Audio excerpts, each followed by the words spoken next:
Hey, this is Anney and Samantha. And welcome to Stuff Mom Never Told You, a production of iHeartRadio.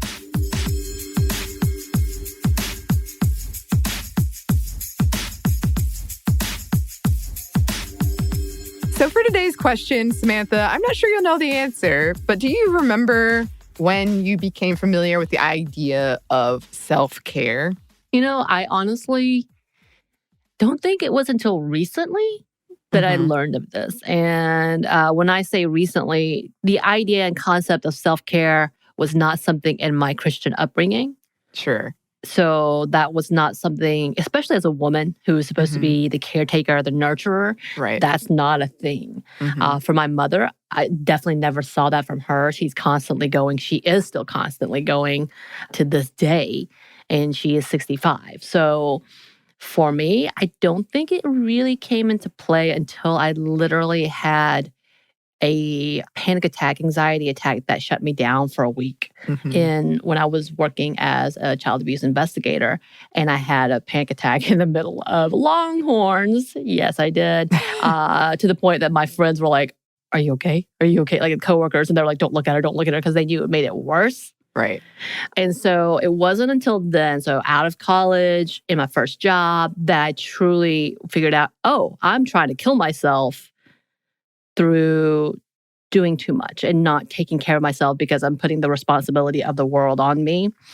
So I feel like it really wasn't until about 2006, so a pretty long time, that I understood the concept without knowing the term. Right. And that included a lot of hiking and exercising. And that was my form of self-care. And don't get me wrong, I had already started therapy, but that was trauma-related. So self-care is really different from delving into trauma. Yeah. As we all know. Yes, we all know. Yes. People who listen to this show, certainly. I actually don't think I knew about self-care because I feel like, you know about it in terms of taking care of yourself, but the term and the idea of like prioritizing it and that it's important, I don't think I knew until 2017. Yeah. We've talked about it before on the show in several different instances.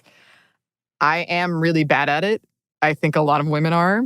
So even when I was like, okay, I'm going to do this self-care thing, my attitude around it was the opposite of what it needed to be. It was like another check box. Right. That made it another stressor. And like, oh, I have to do this thing.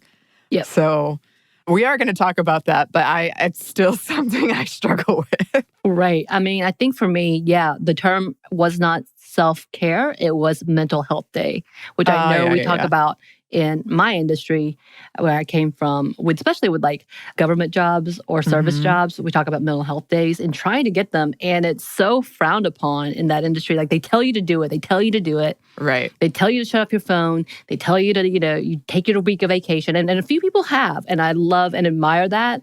And I think few people have because they had to, like they had families or whatnot. And it caused a lot of problems in marriages or problems with their children because a lot of people would put their job first.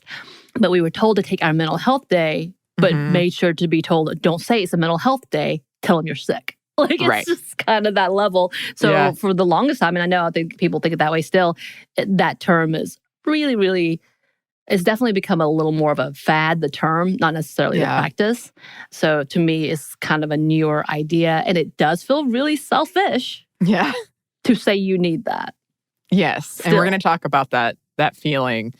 And today we're also going to talk a lot about how self-care has been feminized, how it's seen as sort of this purview of women. And it's been in the news a lot lately for a variety of reasons. But I did want to bring this up that Pinterest recently announced guidelines to, I guess, foster a healthier environment on their platform, to be kinder and to be more positive in general, which I find interesting because Pinterest, to me, there's a lot of great things that can happen on Pinterest, but I see the negative of almost that like wishful, your pin board of I want to be, what is that called? Pinspiration. When you want to be this thin and I'm going to do this and this and this. And like that perfect life that you build. Okay. Unhealthy.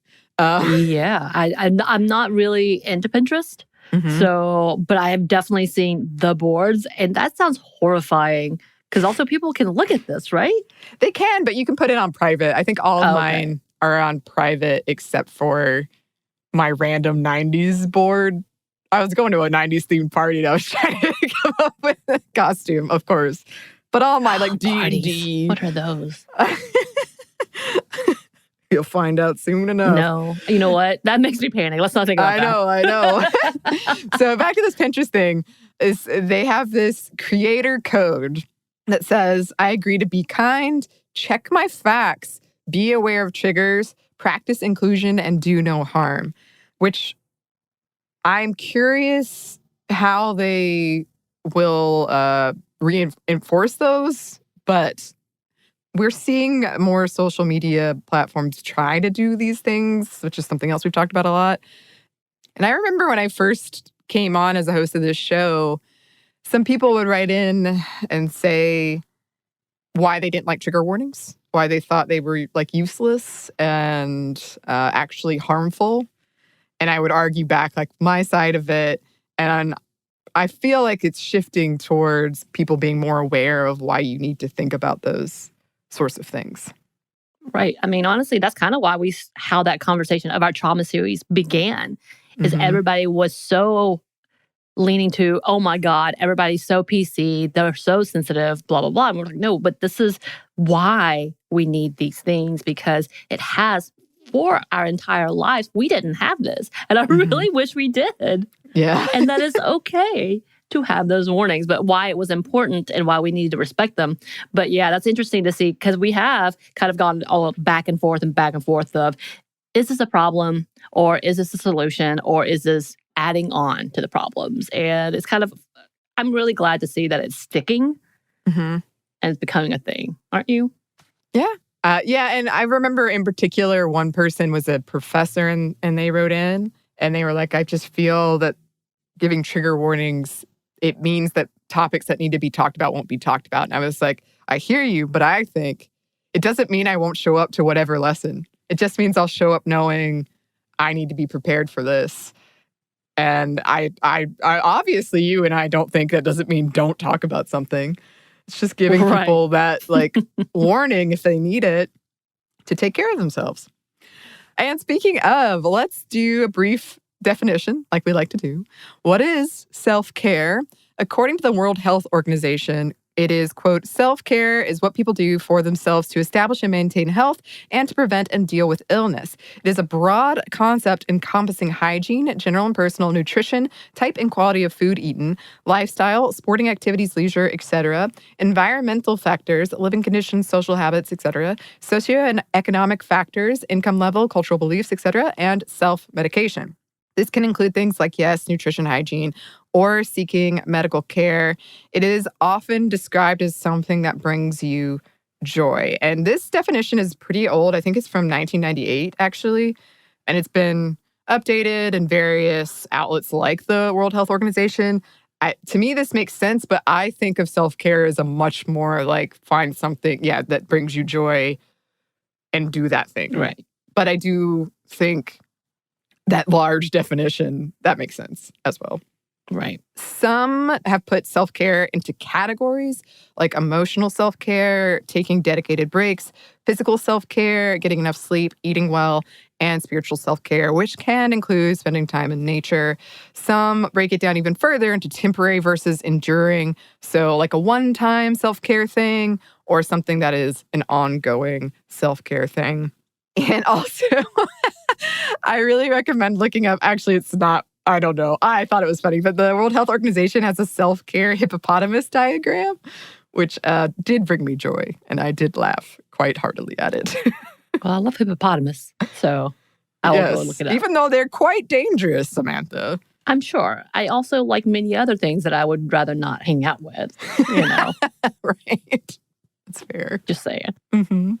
So it can manifest many ways, like writing or journaling, meditating, yoga, hiking, listening to music, stretching, crafting a long bath with some wine, one of my favorites, taking time off social media, which I've yet to be able to do, enjoy a nice cup of coffee, a facial, allowing yourself to say no or cancel plans, which I'm a pro at, happy hour with friends, which, oh my goodness, we've gotten vaccinated, so we can do that again. Yay!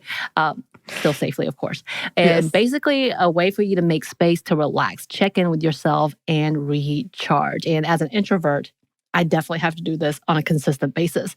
Self-care goes hand in hand with mindfulness of being aware when you're engaging in unhealthy habits or behaviors and asking yourself what triggered that.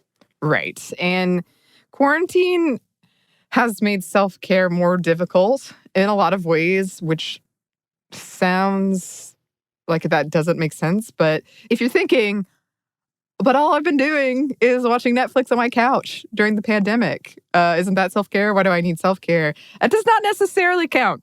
Unless it's a mindful decision to take care of yourself, it doesn't really qualify as self-care. It might be a coping mechanism. But if that's all you're doing, your body and mind won't thank you for it. No blame, no shame at all. There is an indent in my couch that was not there before this quarantine. Oh, it's just an odd space to navigate our thoughts on self-care and productivity when you are confined inside. At least that's been my case. I've definitely given a lot of thought to mindfulness. And I think I've gotten better at it, but by getting better at it, I've learned I have a lot of other issues that I need to get better at. I think this is the problem with reflecting too much on yourself. You're like, well, let me check in. Oh, crap. Like, there's so many things, especially for a person like you who is on the go all the time. For me, talking about the Netflix thing, to not think about those things. I consistently watch the same things over and over and over again. So at least I could just drift off. But it's all the time. And for me, the practice of self-care is actually meditating. I've talked about the Calm app before, and I've talked about how much I enjoy it. And I don't use it as often as I'd like, meaning daily. But when I do, it is a self-awareness of knowing, okay, I need to do this to focus a little bit. That's not Netflix, you know? And so I think, yeah, definitely. But having those moments is very restful to me, to be able to sit and not do anything and just hear nice water sounds. Yeah. But yeah, also those times are like, why can't I do this all the time? What is going on? And like you said earlier, Samantha, though self-care is often painted as selfish or indulgent, it's really important to our health. Research shows practicing it promotes better health, longer life, less stress, higher self-esteem, and more productivity, actually. Not practicing self-care can have negative impacts on your mind and body, leading to things like burnout, not just professionally, but personally. And we've seen a lot of conversation about this recently in the activist space.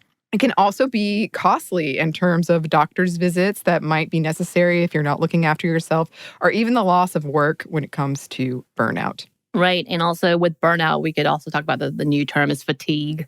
And we're talking a lot about now because we're talking about COVID fatigue or quarantine fatigue or any of those things, and trying to go back out. It's a whole thing. So yeah, it's definitely something that actually helps you care for yourself in a way that seems selfish, but it's actually not. I mean, the thing about self-care, it's not just about you, but how you impact the other people in your life and how you can serve your community and do your job. As the importance of self-care has been largely recognized, in many ways, it's been co-opted, yes, by beauty companies and feminized. Of course it has. Yep. And if you search for self-care kits, you'll see, and I will say this because I actually tried to find one for a friend who was going through a really hard time. And oh my goodness, you see a lot of spa-related items and chocolate. And the entire time I'm like, I don't know if she likes to do any of these things. Like, my girl likes to ride motorcycles and, you know, she likes to go to target practice. There's no need for this. Don't get me wrong. If you love it, that's great too. Absolutely. I love chocolate. Give me my chocolate. If you specifically search for men's self-care, it's almost always black and red accented grilling stuff and or alcohol. Yep. Which, by the way, women like alcohol too, but that's not always the solution for self-care and mindfulness. No. Just put that out there. Yes. And grilling is great. Grilling is great. If you like that, great. Yeah. Boss stuff is great. Once again, love that. But clearly, this is a space like many others that has been very, very gendered. To even the point to say the words like mental health day seems weak. And so people don't want to say it when it really does not need to be in a lot of ways. The gendering is unhealthy. Oh, yeah. Yeah. And more people are getting in on self-care. From 2015 to 2020, Google Trends indicate that searches for self-care doubled. But yeah, there is this unhealthy gender split, and we'll get into that. But first, we're going to pause for a quick break for a word from our sponsor.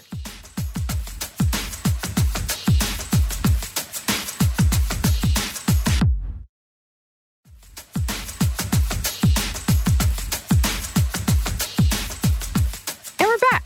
Thank you, sponsor. And we're back with self-care for men. When I see this, I keep wanting to say just for men, like the hair product. Yes. I mean, that's a space where the companies have tried to like masculinize self-care. It's like, hey, manly man, smell good so you can get cute lady over there. Right. Look at this gray bottle. It's obviously for you, the dark gray. Yes. Men only. Clear with the red top almost always. Yeah.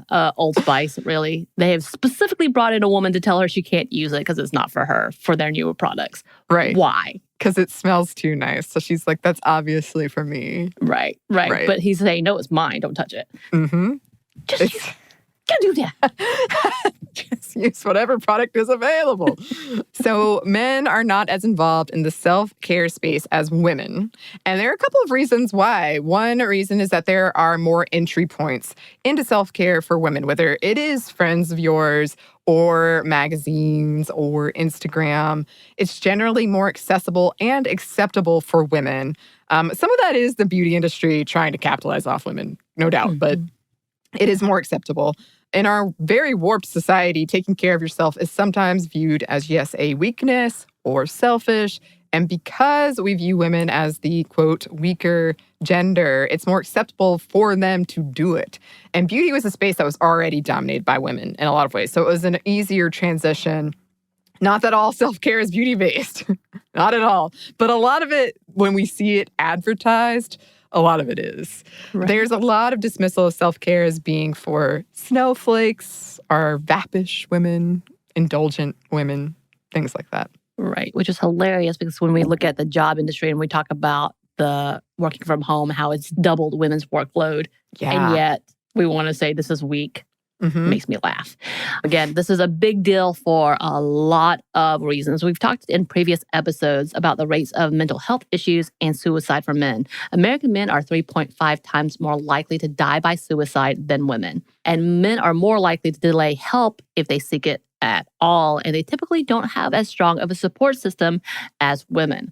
While self-care obviously is not going to make these things go away, it can be an important part of someone's mental health. But again, the internet seems to indicate that self-care for men is generally not taken seriously or outright mocked as weakness. And of course, again, this is kind of that conversation of self-care has been kind of hijacked by the beauty industry. And so therefore, that type of level of spa and massages and going to salons, so feminized that men cannot be associated with that. Yeah. We know. Even though they should, if you want to do that stuff as a man, it should be acceptable. Massages are wonderful. Massages are wonderful. I mean, they freak me out on one level, but the end is always... The pandemic has made me kind of careful. Yes. It's going to take a while. And then we can talk about the hypersexualization of the fact that massages are a double entendre when it comes to referencing for men. So that's a whole other conversation that I hate. Just to put that out there. And when self-care does exist, it's often hyper-masculinized. Even proponents of it use a lot of words like manly and masculine and all those stupid words. Yeah, I read several of these articles that had a lot of uses of manly and masculine. And this really is, I think it's easy to dismiss, but this really is a huge part of what we're talking about when we're talking about like toxic masculinity and mental health. And it ripples out and touches all kinds of things. But there was a part of me that was almost like this feels like the weakness to me, that someone has to pander to you and be like, hey, manly man, you'll still be a manly man if you like do this thing. And I'm not like, there's not a weakness there of like recognizing you need to take care of yourself. Right. And I get why these articles are doing that, but it just feels very sad that this is the point that we're at.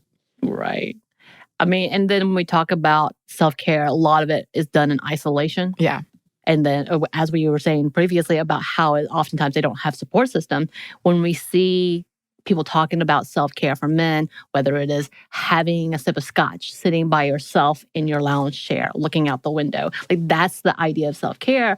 And that's not always the most healthy either. The whole the private den, the man cave, it's all very isolating. And to have time with men is to be with the boys, but that's not necessarily for self-care once again. Yeah. And so it's kind of that question of, why are we so determined to isolate men as well as to look down on women when they do need support, when everyone needs support? We know this. We know this. Hello. Yes. And I do want to put it in here, America is not the only place by any means where this ideology exists. And because of the pervasive attitude, there are frequently more crisis resources available to women. Right before we recorded this, I found a really fascinating and upsetting article from Australia about a very similar thing of high rates of suicide among men, but not a lot of resources dedicated to giving them help. So that's another issue, like on even a governmental level. And when you think of in the past of men being breadwinners, and that idea of like the Mad Men, it's almost sexy that you are alone with your scotch in a dim lighting while your family is like... You're just a shadow. Exactly. So if you look at that idea, when being a man basically meant working all the time and not really making time for your family, self-care doesn't fit into that. It's antithetical to that whole idea. And we've talked about that on the show about, particularly here in the United States, the idea of a workaholic and how it's in fact been painted as such a good thing when it is unhealthy. Right. And obviously, times have changed from like the Mad Men era, but a lot of that toxic cultural stuff is still baked in there. We haven't gotten rid of it. So that's a part of this whole conversation. I did see when I was researching this, some sites calling for men to prioritize self-care, but a lot of them did it by blaming women for feminizing the space. Basically that because women and female influencers, they got a lot of blame, dominate, in quotes, self-care, they've kept men out, and that men need to get in and take it over, which is wild to me. I love that they can't coexist. Like, no. In any way. Right. So it has to be us versus them. And it literally becomes the whole mansplaining situation of, no, let me show you how we're going to do it. And this is how we're going to do it. And it's our space. Don't touch it. Yeah. How dare you? And maybe they can talk about that being with like video gaming or any of that and being like, it used to be comfortable. Now women are doing it too. And I'm like, what? I know. Where is this divide that it has to be one or the other? I don't understand. Of course, we also have a lot of pushback with the whole, we're losing our masculinity. We're losing real men. So we have to claim the space in a different manner to take back what was ours. Right. Which is any attention, I guess. Yeah. I mean, that whole perceived loss of power. And we've talked about that before, too, of the kind of feminization of the Democratic Party in our country and the masculinization of the Republican Party, and the Republican Party very much being like, no snowflakes, while at the same time being extremely sensitive. Cancel culture. That's a different thing. I was reminded of that Gillette commercial where they were like, dudes, it's not cool to mistreat women. Which you can argue back and forth about when companies do that, the benefits and the downsides, but people were so upset about it. Like, how dare you tell men we can't mistreat women? Ridiculous. Anyway, I don't remember that commercial. Oh, I'm trying God. to remember this commercial. It came out, I think it was the 2019 Super Bowl. And it was just a, commercial about, like, it's not cool to make these comments to women or to catcall or, sexually assault someone. Not cool. And people freaked out about it. How dare you say I can't assault someone? This is very, like, loose memory. So if people are like, actually, it was about this. I just remember that what we're talking about has tried to been tackled in a Gillette commercial. And so that's where we're at. Well, yeah, speaking of commercials, obviously we see this in beauty hygiene projects a lot. Usually a big muscular dude selling this idea and that he uses XYZ product and he is the dudeliest of dudes, usually in a humorous manner. Of course, I think the yogurt commercial comes to mind. I'm like, what? And then the food, everything has to be bigger portions or bigger sizes for the hungry guy. More protein. Okay, cool. We talked about the Old Spice, and I'm still trying to figure out what's happening there. They're not letting that go. Yeah. And we know Axe tried to turn it a little bit. I don't know if it's worked well for them. Has it worked well? Do we know this? I don't know what you're talking about, but knowing them, I'm going to say no. But that's a very... Axe tried to be all like, I'm a sensitive dude. This is the smell I have. Okay. I think maybe I'm thinking about this wrong. It's been a long time since I've seen a lot of commercials. My favorite is Whoop, there it is. That's my favorite. I like the dessert commercial. No. Yeah, I got you. I still bought to that. I'm like, yeah, okay. And then there's some areas traditionally viewed as self-care that men do take part in, especially when it comes to physical looks. Everybody likes a good trimmed beard. We know this. However, this is frequently more to meet a standard and less about taking care of themselves. Maybe being mocked constantly. Like the whole level of metrosexual came out and everybody was very either into it or not into it. So the lumberjack sexual came in as well, which is kind of along those same lines. I just find that funny. Do we have that for women? What, metrosexual level? Yeah. I don't think we do. It might be worth investigating. Whole episode on... Yeah, I don't think we do. I think or either it's like the flip of, I guess, being slightly more masculine. I don't know. Right. I think that's a whole level of needing to identify men as manly or not, and their sexuality. Yeah. That we have to know their sexuality, whether or not it benefits us for whatever reason. So if he's metrosexual, that means he's heterosexual but has style, right? In that sense. So we have to know, okay. Just because he has style doesn't mean he's gay. We must classify this, which is a whole level of homophobia in itself that we could talk about. Which again kind of goes down to this whole gendered idea that we have to label it and make sure we know that something is masculine in order to prove manliness. Right. Yep. And at the detriment and the health of everyone. Yeah, there's definitely a layer of homophobia involved in all of this. Despite all this negative stuff, men's self-care market, it is growing. According to Allied Market Research Projects, it will be worth $122 million by 2022. That's not necessarily a good thing. But I guess it shows that at least companies, they're making movements in those areas. Capitalism. Capitalism. Indeed. We did want to talk about self-care and women for a little bit as well. But first, we're going to pause for one more quick break for a word from our sponsor.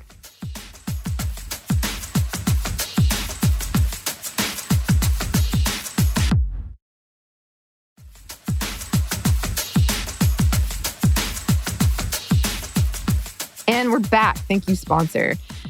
So a lot of people have written and spoken about self-care when it comes to women, us included, but we did want to talk about it a little bit. Over at Huffington Post, Lindsay Holmes wrote, "Self-care shouldn't be reduced to a fleeting activity or dispensable product. It shouldn't even just be considered a wellness phenomenon. For women, it's a difficult but necessary act that helps us survive in a world with work demands, family pressures, duties at home, rampant incidents of sexual harassment, a relentless news cycle, financial worries, and more. Inner reflection takes time and energy. Resources we're already lacking. Self-care is hard work." I wanted to include that quote because I think people forget when we're thinking, oh, it's this selfish, indulgent woman. It is hard work. And it's something that you have to prioritize and take the time for, which in itself can be difficult when you do have all of these things that she listed and more. I think a lot of people do view it as sort of a hippy-dippy wellness phenomenon. And absolutely, companies have capitalized on that, and some people do treat it that way, but at its core, that's not what it is, and that's not what it should be. Right. Religiously, it was a whole command. It was a whole day, whether we're looking at traditional Jewish cultures or just Western Christian ideas that Sunday is Sabbath. People get very upset about this sometimes. And some people don't take it seriously at all, however you want to say it. My parents got upset when alcohol sales happened on Sunday, and they're like, what's the world going to? But it was a religious thing, and it somehow has changed for a lot of the cultures. And not that you have to do it and you have to set a date. It shouldn't be a command by an overlord, essentially, for the lack of better words. But it was there for a reason. And talking about the fact that most of the times for women, this is the first thing to go out the window. Yeah. If you have to take something off your list, this is it. And we know this. We know this, which, again, part of that is if we're not doing something, then we're not doing it right. And that has this level of guilt. It is this idea that productivity is the morality of your life, point blank. And a lot of us measure success by productivity, whether it's how many hustles you got, how many things you're doing, what are you gotten by a certain age. Like, I still have it in my head that I am not successful. I am not adulting because I did not hit these markers that you and I talked about so many times. Yeah, that's it. Yeah, the other day, I think it was my therapist. Somebody called me an adult, which I am, but I was like, oh, no.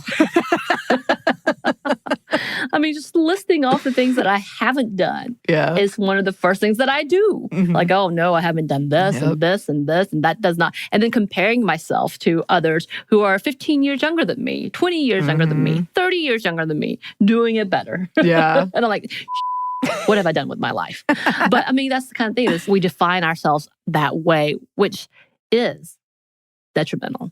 Yes. In the end. And back to good old capitalism, I think there's a big part of it actually is that idea of the workaholic and that's somehow a good thing. And that is what you measure success by. And then on top of that, this idea, especially in the United States, that if you hustle hard enough, you will succeed no matter what obstacles, systemic obstacles, are in your way. Right. And in that way, you're blaming yourself, whether you know it or not, for issues that are really beyond your control. And others blame others and can't understand the systemic level of why it can't be like this. It's like cautionary tales, like early bird, get the worm, all this BS has really been ingrained into our head that we're not successful if we do not follow these things and have all of our savings and all of these things saved away so that we can enjoy the easy, relaxed life, which is very quickly disappearing for a lot of our generations. That whole level of Social Security, we know that financial stability, that doesn't exist where we talk about no living wages. Starting as a freshly graduated college student with some loans under my belt because my parents is not one of those that had everything saved away from me. So I had to pay everything as best as I could. And that included some loans, including the fact that I had to live on campus, all of those to say. And then going to a job that only paid me $25,000 a year to live by myself, to take care of myself for the first time ever. And that doesn't include the fact that they took away money for insurance, they took away money for all of these benefits that I did not understand. Like all of these things. And to the fact that we are supposed to pretend like we know what we're doing. And then realizing that my loans went from this to 20 times that because of something that was out of my control. It's like, what the hell just happened? This became more than my tuition for the 4 years. Right.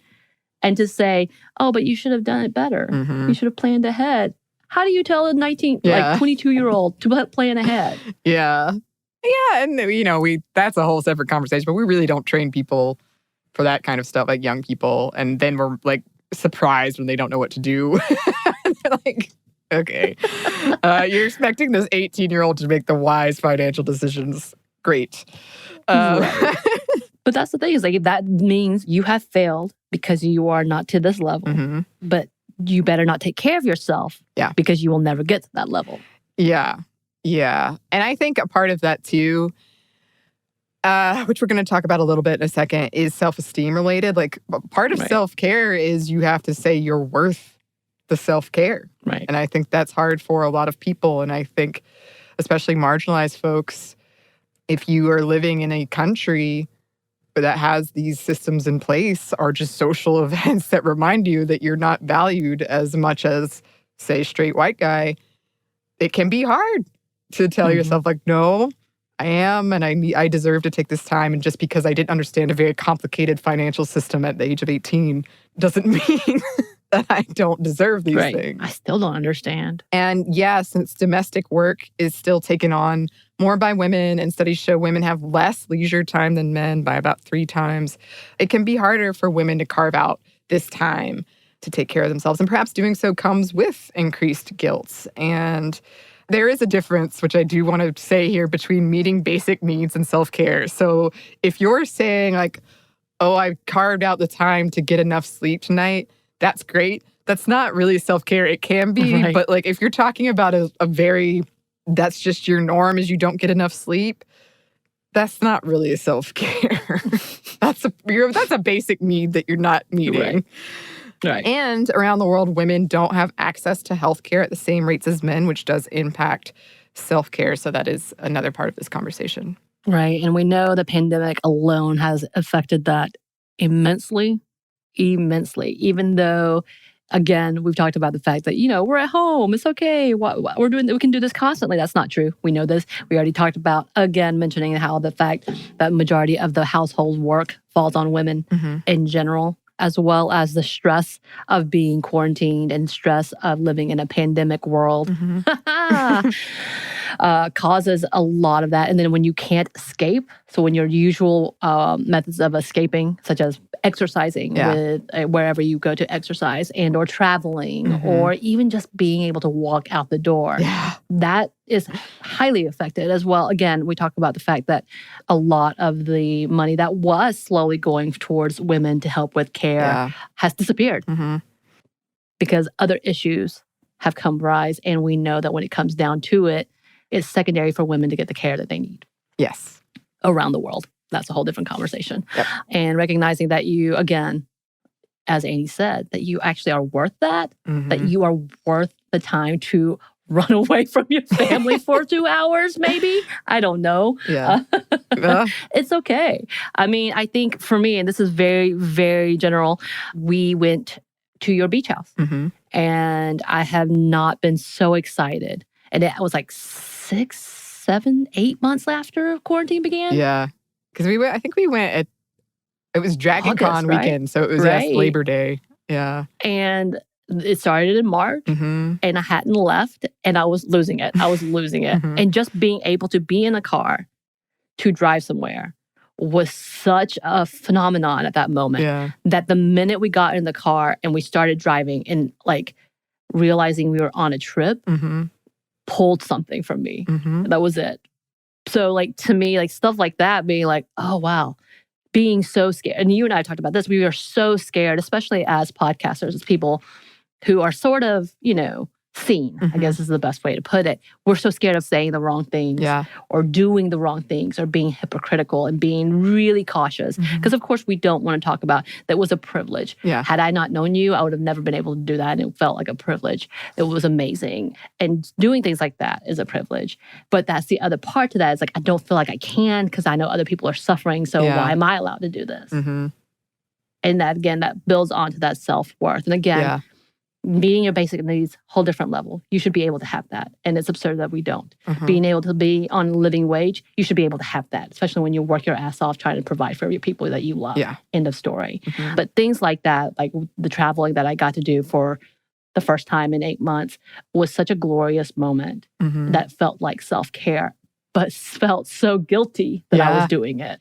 Yeah. Yeah.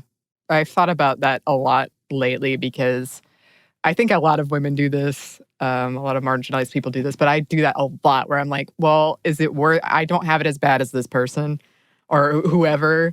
So I'm just being a big baby or whatever it is, like, because I don't have it as bad. And I think that is a part of what holds people back when it comes to self-care, is that guilt around that whole idea. And when we're talking about social media as part of this, it has been a great space for normalizing self-care. But if it becomes competitive or performative, that's defeating the purpose. And a lot of self-care can get caught up in reinforcing tropes around beauty and weight. So going back to what I was saying at the beginning about Pinterest, to me, that's what a lot of Pinterest is people kind of showing off that they're, because they eat this and they exercise this much, this is how they look and these are the clothes they can wear, and that can be healthy. But if you turn it, it's so like a fine line. And that's a problem I have a lot, is I turn it into something that is not self-care anymore. It is like a competitive thing. And speaking of that, I think there's a hijacking of self-care too in the self-help productivity workspace that's basically selling it as a tool to do more work, which it does help productivity, but it's not about that. It's not about doing more work necessarily. And it's not some magical way to become a CEO if you're like good, if you really crush it when it comes to self-care. That's not Right. what it is. Look, I admire and respect the people who are on here talking about their fitness and getting these workouts and then having the whole, why aren't you doing it? That makes me want to throw my phone across the room. Yeah. Like that. Like I see that constantly and I want to be like, because I'm depressed and my anxiety is really high. And all I really want to do is curl up in a fetal position under my blanket while my dog sits on top of me until I suffocate. I mean, that's some of the level that I'm at. But the thing is, if it's for them, that's great. Yeah. But to turn it around and accuse people of not being able to hit your mark is really damaging. And when you do that as a way of getting likes or getting promotions, like promotional benefits from other companies, that's damaging. And what you're doing is causing more harm than anything else. And I say you, I'm just saying the general you in all aspects. Because let's be honest, this year has been a year of collective trauma. I want to talk about this later. It could be a whole other episode about women and collective trauma, especially in the marginalized communities. And we're going to talk a little more about the intersections of this. But the level of trauma that has happened this year, the fact that anyone got up, congratulations. There's a debate about drinking water. It's absurd. If you're doing it, wonderful. If you're not, you do you. Be healthy, though. Be healthy. Again, we have to recognize how self-care looks different for people of color and for the LGBTQ community or any other marginalized groups. Let's be honest. Politically, what we've been seeing is horrible. And I think we're coming through the upswing, but the constant back and forth, it's traumatizing. I maybe it's because I've been so focused and been so isolated that that's all I focus on. Yeah. But these past few years feel disgusting. Whether it's I've lost friendships, I've lost family members, I've lost trust in people. Like there's so much that we have to talk about and we have talked about and we continue to talk about. And then we put on people's shoulders to explain. It's been a hard damn year. Period. And self-care may just mean I'm not going to talk to you today. I might not see my family for a year. I'm okay. Like things like that have happened. And then the amount of death and the amount of heartache that we've seen on a consistent basis. And maybe it's just because we're seeing it for the first time. Also because our administration has allowed millions of people to die. All of those things way. So when we talk about what's happening in the marginalized communities, when we look at all of the politics that are happening even today with the trans community, LGBTQ plus community, I just saw a law allowing for organizations to discriminate against the LGBTQ plus community to allowing them to be part of the group. I see consistently the bills that are trying to block that community from adopting, which I have a lot of feels on. We know this. We consistently see the bills, the injustice that has happened on all of the levels. Mass shootings. Just this freaking week alone I know. has made me want to vomit.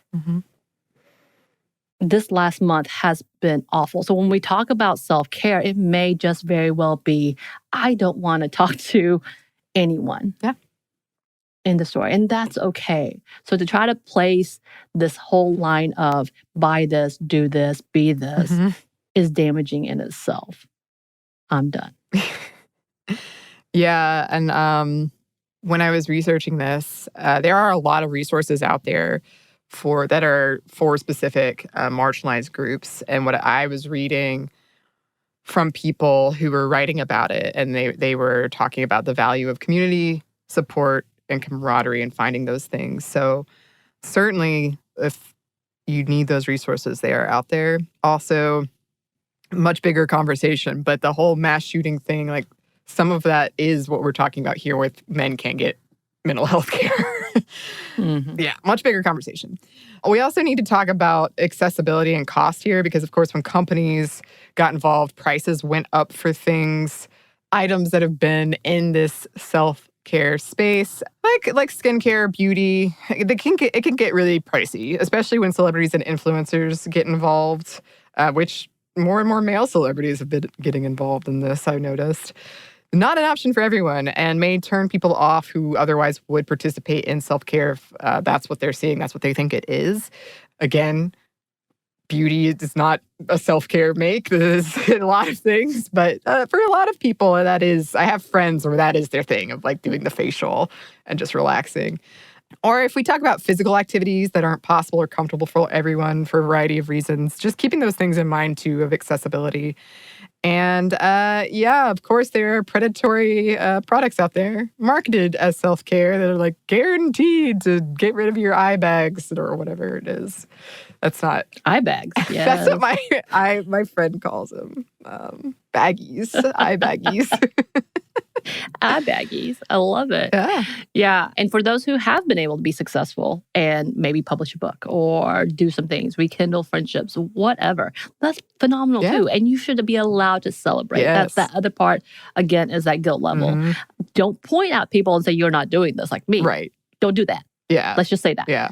But celebrate what you have been able to do. Celebrate the good things in your life. I mean, I do celebrate the fact that I'm able to do this. Yeah.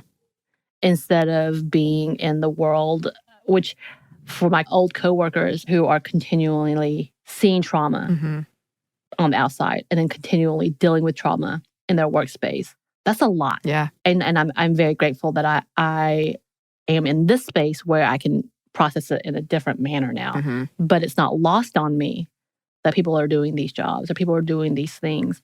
Yeah. People are doing this work. And it's important that we allow for them to celebrate the things that they have been able to accomplish. I just remember one of my biggest things being in that field, just constantly saying, I just needed one small victory, like crying about it and how big of a deal it was, whether it's to know that I helped a kid rehabilitate and get off of probation in general. Like I was able to be like, we're going to work this out. We're going to do these things together in the story or hooking them up and able to get them an internship to be able to make money. Like stuff like that is phenomenal. We're not going to talk about the incarceration system, which I have a lot of guilt about in general.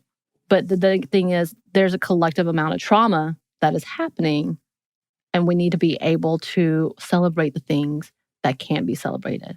And for those who have, children in their lives, who are able to have babies and are living in a place of health and that, those who are seeing someone for the first time, that's wonderful. Yeah. Congratulations. And we celebrate that with you. Yeah. Yeah.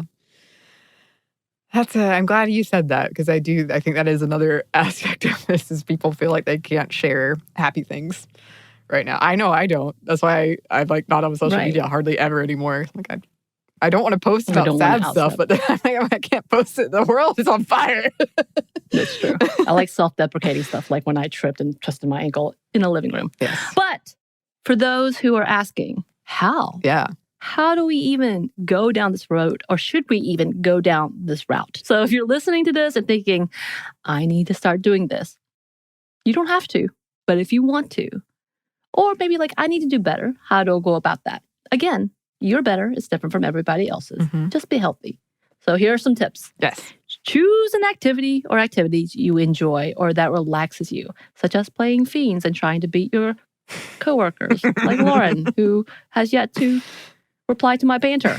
If that makes you feel better, then do it. Yeah. So get some activities that you like that are healthy, and then narrow it down to one at first that you want to start putting into your daily routine. So here we're talking more about incorporating it more regularly as opposed to that sort of one-time event. Then, try implementing it every day for a week. After that week's done, think about how you feel about it. Repeat with another activity, switch out activities, or just reflect on how you want to go about it and if it worked for you and why it did or didn't work for you. And if it didn't, it's okay. It is. Moving on. It is okay. And speaking of, I did want to briefly talk about this because I like I said, I'm really bad at it. And I was working on this outline the day after I got my second dose of the vaccine. And I ended up having a pretty severe reaction, I will say. And I was in bed and I was shaking so hard, like the bed frame was rattling. And I was sweating. It looked like I'd gone swimming. And I was so cold and I felt so bad. And I was typing like, women need to do better at self-care. Not that, but essentially like, how can women be better at self-care? And then I was working away and Lauren, our coworker and friend, she texted me and said, stop working. And then she sent an email out to like everybody I was supposed to work with that day to record, and she said, we're not recording. Like she stepped in. Good. And then you showed up. You were so kind and you bought me pho, but I felt guilty about it because I was like, oh no, what if I was... I know, you wouldn't let me. I'm like, I'm doing it, damn it. I know, and, I kept being like, I'm fine. This is part of my self-care. We've talked about this before. Like for people like me, I love doing things like that. So I have to do it. So let me do it. Let me do it. I kept being like, no. And then I did have the thing where I was like so proud of myself, which is very unhealthy because I was like, wow, I feel terrible, but look at how much work I'm doing. Yeah. It's just messed up. And I did nothing. I did nothing. We purposely didn't record. We changed the date. And I was like, you know what? This is going to be a rough one. I don't know, maybe it could be a rough one. I've seen stories. And of course, my reaction, because we ended up getting our shots at the same day, were very different. Like I was nowhere near as bad as you were. I had this little bit of chills and a fever, but that was quickly gone. But I was like, I'm just going to check in on her, make sure she's alive. But we're not talking about work. And I purposely did not ask about work. And we did bring some noodles for you.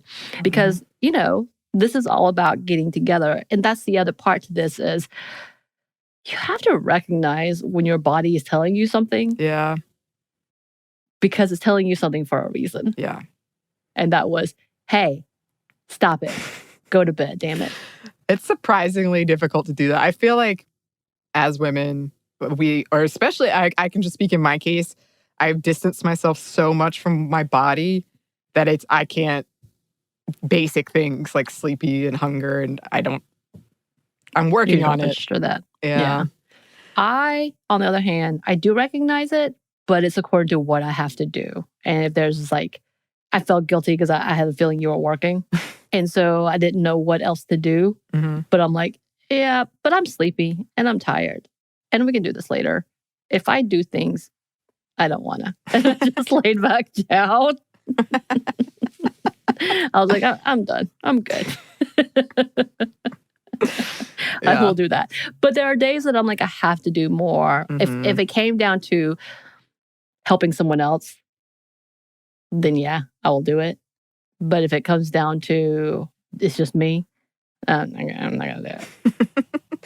So you and I clearly have work to do as well, yes. listeners.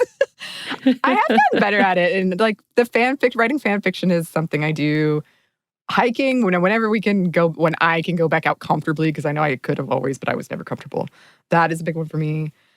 So it is something that I have been mindful of and have been trying to be better at. But yes, long ways to go still. Well, listeners, we would love to hear about your self-care. What do you do? Are you any good at it? Are you terrible at it? You can email us. Our email is stuffmediamomstuff@iheartmedia.com. You can find us on Twitter @momstuffpodcast or on Instagram @Stuff I've Never Told You. Thanks as always to our super producer, Christina. Thank you, Christina. And thanks to you for listening. Stuff I Never Told You is a production of iHeartRadio. For more podcasts from iHeartRadio, visit the iHeartRadio app, Apple Podcasts, or wherever you listen to your favorite shows.